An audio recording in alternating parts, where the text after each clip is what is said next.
Well, that was something. The Flash movie is finally released, and I have some thoughts. I'll be splitting this up between the safe and spoiler reviews, but first let's start with who should go see this movie. I think if you're a fan of spectacle, nostalgia, and superheroes in general, this will be enjoyable for you. This movie has an amazing portrayal of super speed as a power, dare I say the best portrayal of super speed, and it has some really cool moments that showcase that. I personally wasn't around for the Michael Keaton Batman era, nor have I taken the time to go back and watch them even after seeing him in the trailers. That being said, it was fun seeing him in action in that retro suit and actually being a bit of a powerhouse. It's also, at times, funny. The tone is pretty lighthearted for, I would say, majority of the movie, and the comedy is very accessible for lack of a better word. It's nothing gut busting hilarious or super cringeworthy, but a laugh is a laugh. There's a ton of superhero fun here, and if you're looking to sit back and be wowed at some cool looking special effects, then this one is for you. Moving on, let's get into the review itself, starting with the writing. At the heart of this movie, we have a story about scars and the strength that it takes to bear them. The movie does a decent job at keeping this at the core of everything, but it also tries to do a bit too much and ends up feeling rather unfocused. As a movie about the fastest man alive, it could be intentional that the pacing seems to move at a breakneck speed, with characters whipping from one place to the next. However, it comes off as trying to fit its story with the major beats of Flashpoint, and the two just not quite syncing up. It feels like there's not much time to digest anything, which is ironic for reasons you'll find out. Some of the conflicts between the characters feel forced, and most of them are wrapped up almost within the next few scenes, which leaves me wondering what the point was of having it at all. For a movie that feels so poorly paced, feeling as fast as it does, it also somehow manages to feel like it's far too long. For those unfamiliar with Flashpoint, there is a lot going on, and so understandably, a lot needed to be cut out. However, that ends up leaving it feeling hollow at times, even for those unfamiliar with the story it's based on. It feels like they tried following a recipe for a chocolate filled donut, but they didn't have any chocolate and didn't have time to go to the store. So now it's just a donut with a chunk missing. But when they sold the donut, they told everyone it was still a chocolate filled donut. Yeah, you have a donut, but there's a pretty crucial part that's missing in order for it to be what they said it was supposed to be. That was my one convoluted metaphor for the day, so moving on to cinematography. In recent years, the definition of good cinematography has shifted to become easily accessible to the average moviegoer. I'll just say this, a good looking shot does not equal good cinematography. So while there are some cool looking shots every now and then, there's also a few questionable ones that make me think that the actor slash actress had a contractual number of on screen appearances to make, because why else would we be cutting to them? Maybe you'll see a screenshot or two from the movie and think, wow, that looks really cool. I can't wait to see a movie that looks like that. Don't be fooled. On the sound design, honestly, I can't say for sure if it was my theater specifically, but some of the stuff seemed pretty poorly mixed, at least as far as the score overpowering the dialogue and some conversations being hard to understand. The explosions sounded tinny in a way and didn't really shake me the way I thought they should. Again, this could be the specific theater I went to, but I can't say for sure. But if you experience the same thing, then you can't say I didn't warn you. Disclaimer for this next part, I am aware of the things that Ezra Miller did and fully agree that they should have seen more severe reprehension for what they did. I am far from a fan of being allowed to exhibit this kind of behavior and still be praised for looking good at a red carpet premiere that they should have been watching from a cell. All that being said, I will be judging their performance in this movie independently from all of that. I've already made my judgments on them as a person. Now I am making my judgments on their performance in this movie. Alright, so let's talk performances. Ezra Miller really kills it in this one. They're doing one of those dual performances where they play multiple people who have different personalities. It's, dare I say, right on par with the untouchable performance of Sylvester Stallone in Spy Kids 3D. No, but seriously, they do a really good job selling both sides of Barry Allen here, and they probably have the best performance in the movie. Michael Keaton does a good job too, as best as he can, doing an action hero at the age of 71. Yeah, I didn't realize it either, but he does his thing. Sasha Calle as Supergirl was also very good. She has probably the biggest lens on her because of that whole thing, but she does not disappoint.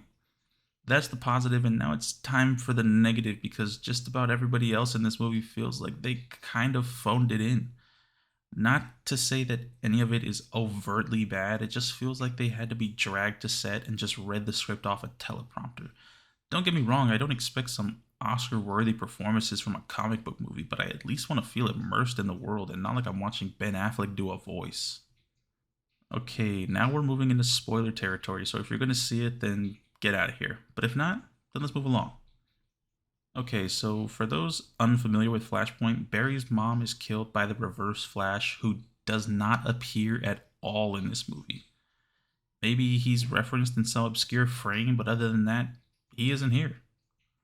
That's the chocolate filling of this one, because it's hard to imagine a Flashpoint story without Reverse Flash. Granted, they're building off the established canon of Zack Snyder's DCEU, and so at this point in time, Barry hasn't yet dealt with him, but that just isn't a good enough excuse for me. I get the real world limitations of it all, but I wanted to see the war between Atlantis and Themyscira in full effect. I wanted to see Cyborg, and most of all, I wanted to see Thomas Wayne. I knew when I saw Michael Keaton on screen in the trailers that it was a long shot, but that didn't stop me from hoping. At times, although I think it is relatively funny, some of it. At times, oh, I think it is. At times, although I think it is relatively funny, some of its bits seem out of place and unnecessary. Like the whole part where Michael Keaton's Batman is this big Lebowski style slipper wearing hippie who hasn't been Batman for a while, and it's only a thing for like a few minutes. Which begs the question, why did they do it in the first place? He didn't need any real convincing to join the cause. He got one monologue from Barry and he went all in with no reservations whatsoever. Speaking of reservations, what was the point of having the fake conflict between Kara and humanity if all she needed to see was one moment in order to be convinced to join them anyway? She flew away claiming herself to be a Kryptonian, having no allegiances to humanity, and about 2 scenes later, she comes back and joins them. I get what they were maybe trying to do, but it feels shoehorned in and completely unnecessary. In this movie, Barry is his own antagonist. He's forced to confront his own shortcomings as they are amplified to him in the form of his alternate version of himself. The trailers displayed General Zod as the big supervillain, but at times I almost forgot he was even in it. He's so far in the background that he feels more like an afterthought or a stand-in for the third act CGI showdown that they never went back and changed. Here's a part that some purists are going to be up in arms about: Barry's mom being Hispanic. To that I say, oh my god, who the hell cares? seriously, Nora Allen's whole character trait is dying to the Reverse Flash. Who cares if it's in Spanish? However, the whole childhood thing smells suspiciously like a cheap version of what Coco did with Remember Me. A fast paced, dance worthy vibe that turns into a slow ballad when we reach the emotional peak. It just doesn't hit for me, especially because it's been done better. And now we talk about the comically bad CGI. Thank you very much, everyone. Anyway, it is actually terrible. When Love and Thunder came out with whatever the hell that was, I didn't think that a major studio could get any worse than that. Boy, was I wrong. Warner Brothers should accept the fact that they have not fostered the DCEU into MCU territory where they can afford to cameo 100 different A-listers. If it was in the original script, they should have shut it down, because after seeing what they gave to us, I would have preferred legitimately nothing. But WB isn't known for their great decisions now, are they? It sucks that they added these parts in because they added nothing to the plot. Yeah, they were showing the timelines collapsing and colliding, blah blah blah, but we didn't need to see CGI Nicolas Cage Superman. Also, are the only characters that exist the Flash and Superman? We only see those characters in the other Chrono Bubbles in that last sequence. I'm not condoning it, but if you're going to use shitty CGI to insert unnecessary cameos, why not do any of the other characters that you didn't include in this movie in the first place? Where's the other Aquaman, the other Wonder Woman, the other Batman? They could have even got really risky and given us a Green Lantern, but instead we got PS3 video game cutscene Christopher Reeve. All in all, this movie was more than a letdown. It was a shove down. I feel like this movie saw me reading the Flashpoint Paradox, made fun of me for liking it, and then threw me into the dirt, took my comic, scribbled their own edits into it, and gave it back. I hope that this is the last of the mess that has been the DCEU, and after seeing Guardians 3, I hope James Gunn can pull it back out of the gutter. That's all I got. Hopefully this helped you out. Leave a like if you enjoyed, don't if you didn't. Subscribe for more reviews in the future, and I will see you all next time.